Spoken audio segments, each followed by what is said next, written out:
మొత్తానికి వీడియోస్ అయితే అప్లోడ్ చేసి పెడుతున్నాను.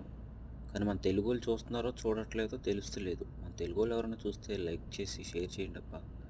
అలాగే కామెంట్ కూడా చేయండి. ఇదిగో ఆయన బెంగాలీ వాళ్ళ కఫిలు. అంటే మా మేడం వాళ్ళ నాన్న. ఆయనకిద్దరు. మొత్తం చెప్పాను కదా మీకు లాస్ట్ టైం లోపల కూర్చుంటారు ఇక మీటింగ్ పెడతారని చెప్పి ఇదే. నేను లోపల కూర్చుని ఇంకా ఏసీ వేసుకుని మధ్యాహ్నం పూట ఇంకా ప్రపంచంలోని మీటింగ్లన్నీ లోపలే జరుగుతాయి అన్నమాట. అందరూ ఇంకా గవా చాయ్ తాగుతా కూర్చుని ఇంకొకటే మాట్లాడుకుంటూ ఉంటారు. ఆ బెంగాలీ అతను ఏం చేస్తాడంటే ఇక్కడ వాళ్ళకి మొత్తం ప్రిపేర్ చేస్తాడు. గవ్వా చాయ్ అనేది ఎలక్ట్రికల్ పోయి అది గ్యాస్ కూడా రెండు ఉన్నాయి. ఇక్కడ ప్రిపేర్ చేస్తాడు. ప్రిపేర్ చేసి వీళ్ళందరూ ఇక్కడ ఇలా రౌండ్గా కూర్చుని తాగుతా ఇంకా మాట్లాడుకుంటా ఈ టీవీ చూసుకుంటా ఫుట్బాల్ అని న్యూస్ చూసుకుంటా తెల్లారులు మాట్లాడతారు.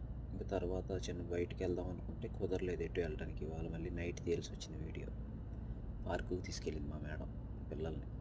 సరే అయితే ఉంటా. సబ్స్క్రైబ్. జై హింద్.